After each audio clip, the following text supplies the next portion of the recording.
warahmatullahi wabarakatuh. Waalaikumsalam warahmatullahi wabarakatuh. Kami dari kelompok 6 ingin memaparkan materi yaitu tentang anggaran pada Bank Syariah dengan dosen pengampu Bapak Lutfi Heri Rahmawan. Dengan pemateri pertama yaitu Abdillah Beduri, pemateri kedua yaitu saya sendiri Ahsan Husaidin, dan pemateri ketiga yaitu Amirul Ihsan. Baiklah, langsung saja ke materi pertama yaitu akan disampaikan oleh Abdillah Beduri. Pada saudara Abdillah Beduri, saya persilakan.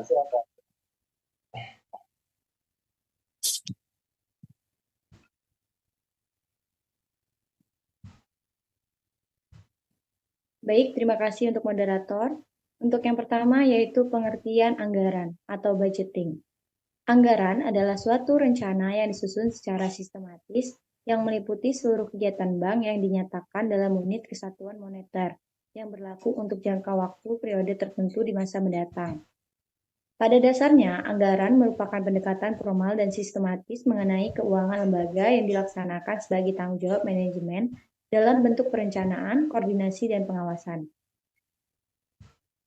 Dari pengertian di atas dapat disimpulkan bahwa penganggaran atau budgeting itu merupakan proses yang mencakup yang pertama yaitu penyusunan rencana kerja lengkap untuk setiap jenis tingkat kegiatan dan setiap jenis tingkat kegiatan yang ada pada suatu lembaga termasuk bank syariah.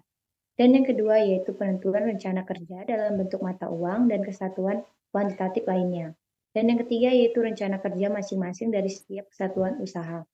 Dan yang keempat yaitu dalam penyusunan rencana kerja perlu adanya partisipasi dari seluruh tingkatan manajemen sehingga pelaksanaan anggaran merupakan tanggung jawab seluruh anggota manajemen.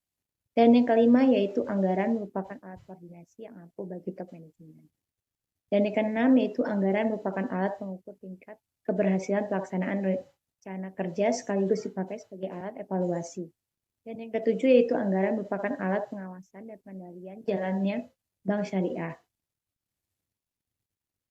Materi selanjutnya yaitu manfaat dan keuntungan budgeting. Keuntungan budgeting secara spesifik antara lain yaitu yang pertama sebagai stimulus terhadap pertimbangan, basic policy of management. Dan yang kedua yaitu adanya polarisasi pembagian tanggung jawab yang jelas. Dan yang ketiga yaitu mendorong anggota untuk ikut dalam penetapan tujuan. Dan yang keempat itu mendorong semua pihak untuk membuat rencana sesuai dengan tupoksinya. Dan yang kelima yaitu mendorong manajemen untuk merealisasikan terhadap apa yang direncanakan. Dan yang keenam yaitu mendorong memakai data keuangan sebelumnya. Ketujuh mengharuskan akan pemakaian tenaga kerja, fasilitas, dan kapital seekonomis mungkin. Kedelapan yaitu berpengaruh terhadap akurasi waktu dan pertimbangan yang cermat. 9. Menunjukkan efisiensi atau kekurangan dari institusi. Ke-10 yaitu mendorong terhadap analisis intern usaha secara periodik. Dan yang 11 yaitu mengecek terhadap kemajuan tujuan proker. Dan yang terakhir yaitu membantu dalam memperoleh dana dari DPK. Materi selanjutnya yaitu tentang kaidah dasar perencanaan. Sebagaimana kaidah umum yang berlaku dalam menetapkan sasaran perencanaan, keuangan bank syariah perlu memperhatikan dan mengindahkan nilai-nilai sebagai berikut. Yang pertama, sesuai kemampuan atau realistis, berpijak pada kemampuan dan pengalaman sehingga sasaran tidak terlalu tinggi dan rendah. Dan yang kedua yaitu diformulasikan dengan khas, jelas, dan spesifik. Ketiga yaitu hasil dari dapat diukur secara kuantitatif. Dan yang terakhir itu adanya kerangka waktu yang jelas. Untuk materi selanjutnya yaitu pembatasan anggaran. Untuk membuat suatu perencanaan yang melibatkan waktu yang akan datang, sehingga diperlukan batasan-batasan atau asumsi. Yang pertama yaitu didasarkan pada estimasi atau taksiran. Yang kedua yaitu disesuaikan dengan perkembangan situasi dan kondisi. Ketiga yaitu merupakan alat bantu terhadap pelaksanaan pengawasan atau controlling evaluasi. Dan yang terakhir yaitu dalam relasi budgeting perlu usaha dan kerja keras. Baik, hanya itu yang dapat saya sampaikan. Saya kembalikan kepada moderator. Baiklah, terima kasih kepada saudari Abdillah Beduri yang telah memaparkan materi pertama. Baiklah, selanjutnya pemateri yang kedua yang akan saya paparkan sendiri.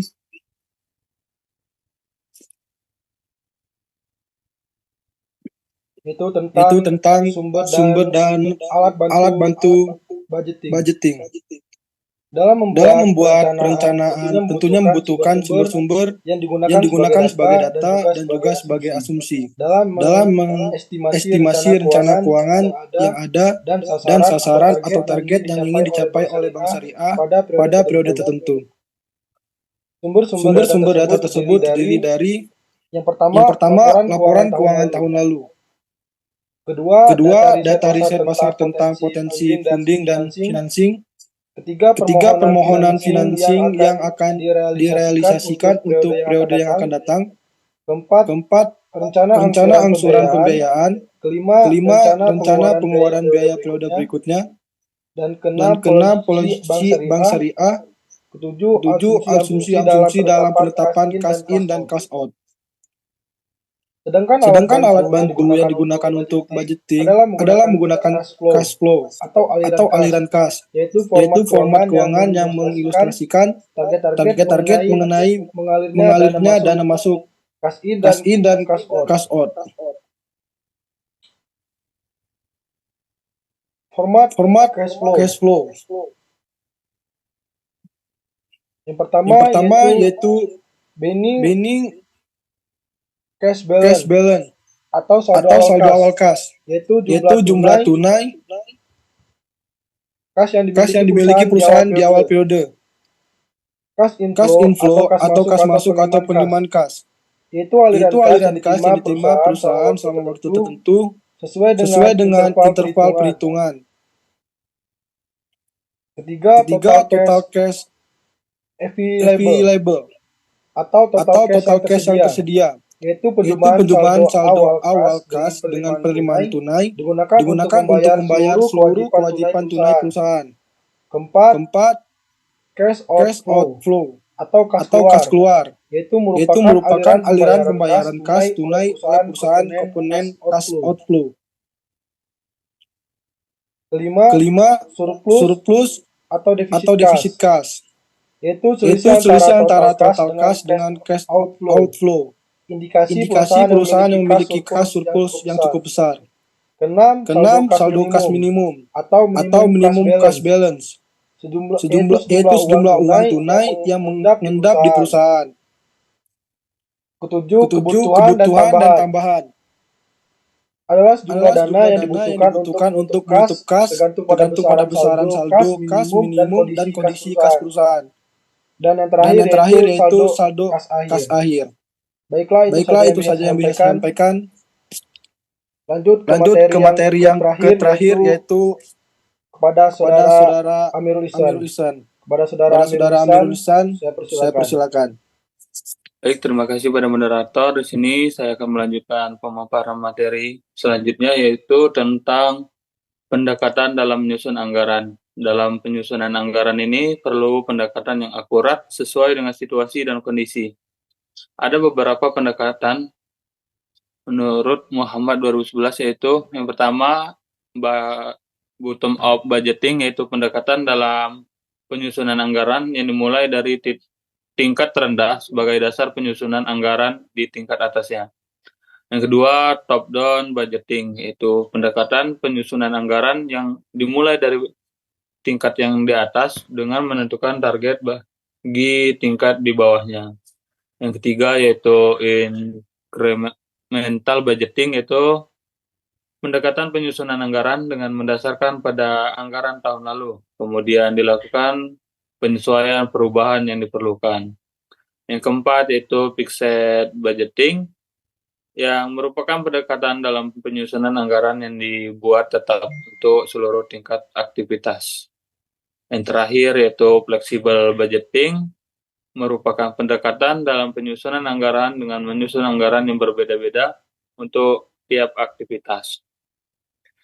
Materi selanjutnya yaitu penyusunan anggaran bank syariah. Di dalam penyusunan anggaran dana bank, langkah pertama yang perlu diperhatikan yaitu mengadakan penelitian faktor-faktor apa saja yang mempengaruhi besar kecilnya dana yang diperlukan suatu bank untuk membelanjai kegiatan usahanya. Secara lengkap, faktor-faktor yang perlu dipertimbangkan yaitu yang pertama tingkat kualitas manajemennya, Mengingat bank merupakan perusahaan jasa yang bersifat abstrak, maka peranan para petugas, pejabat manajemen yang bersangkutan akan menjadi kunci keberhasilan dan kemajuan bank yang dikelolanya. Suatu bank dengan komposisi manajemen yang kompak dan profesional diharapkan akan mampu menggunakan dana yang terbatas untuk mendapatkan earning asset yang mempunyai profitabilitas tinggi. Yang kedua yaitu tingkat likuiditas yang dimiliki. Tingkat likuiditas suatu bank sangat berpengaruh terhadap penyusunan anggaran dana suatu bank. Bank yang memiliki banyak idle fund berarti tidak membutuhkan pertumbuhan dana lagi. Sebaliknya, dananya sudah banyak disalurkan pada sektor aktiva produktif berarti masih membutuhkan pertumbuhan dana pada porsi tertentu. Bank yang mempunyai banyak idle fund, anggarannya difokuskan pada bagaimana memaksimalkan penggunaan dana. Yang ketiga yaitu tingkat kualitas aset. Kualitas aktiva produktif tentunya sangatlah berpengaruh terhadap pembuatan anggaran dana bank. Mengapa? Karena kualitas aktiva produktif yang rendah akan menjadi tekanan yang berat bagi bank karena kemungkinan keuntungan yang diperoleh sangatlah tipis, sehingga bank akan kesulitan untuk melakukan ekspansi penempatan dananya. Yang keempat yaitu struktur deposit atau simpanan. Anggaran dana bank pada prakteknya sangatlah dipengaruhi oleh struktur dari pihak tiga yang dimiliki oleh bank. Artinya, bank sejatinya menginginkan sumber dana yang jangka waktu panjang, stabil, tingkat bunga atau biaya dana rendah, prosedur dan mekanismenya yang sederhana dan cepat, tidak mempunyai pengaruh campur tangan terhadap manajemen risiko perubahan kurs yang kecil. Yang kelima yaitu kualitas sistem prosedur, yaitu tingkat kesukaran dalam memperoleh sumber dana. Dalam hal ini disebut dengan kualitas sistem prosedur. Selanjutnya, sistem prosedur ini sangat berpengaruh terhadap pembentukan anggaran dana bank. Kualitas sistem prosedur yang baik tentunya akan dapat melakukan mobilisasi pengumpulan dana dengan mudah, cepat, dan murah. Demikian, sebaiknya sistem prosedur yang buruk akan menghambati mobilisasi pengumpulan dana. Yang keenam yaitu pemilik dana. Secara umum, pemilik dana yang dikelola bank dapat dikelompokkan jadi dua, yakni pihak tiga dan pihak pemilik.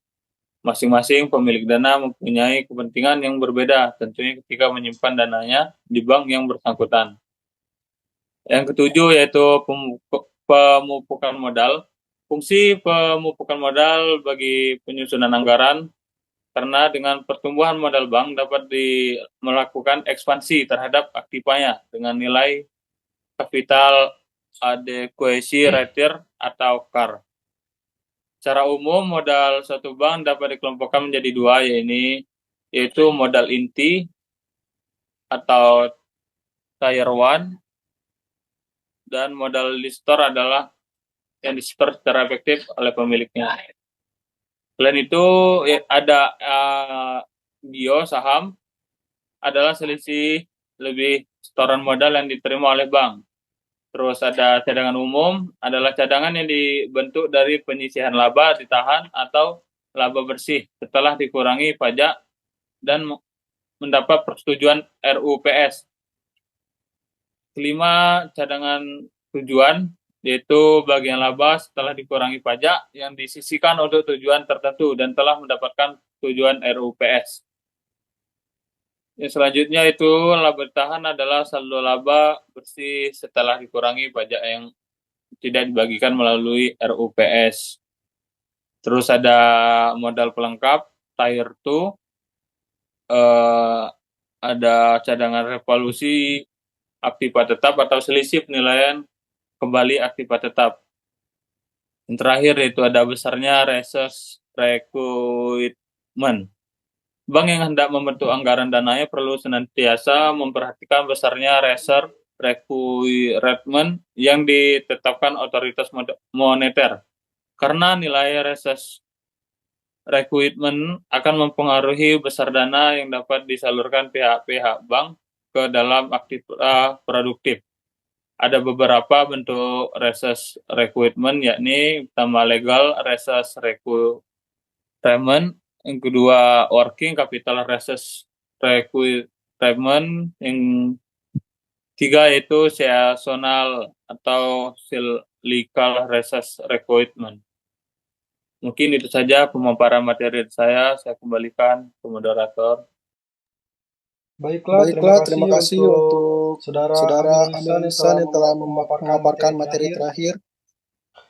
Baiklah, Itu saja yang bisa kami sampaikan dari kelompok 6, yaitu yaitu tentang pelanggaran pada bank syariah. Mohon Maaf apabila ada kesalahan dalam kata-kata kami. Saya akhiri. Wabillahi taufiq wal hidayah. Wassalamualaikum warahmatullahi wabarakatuh.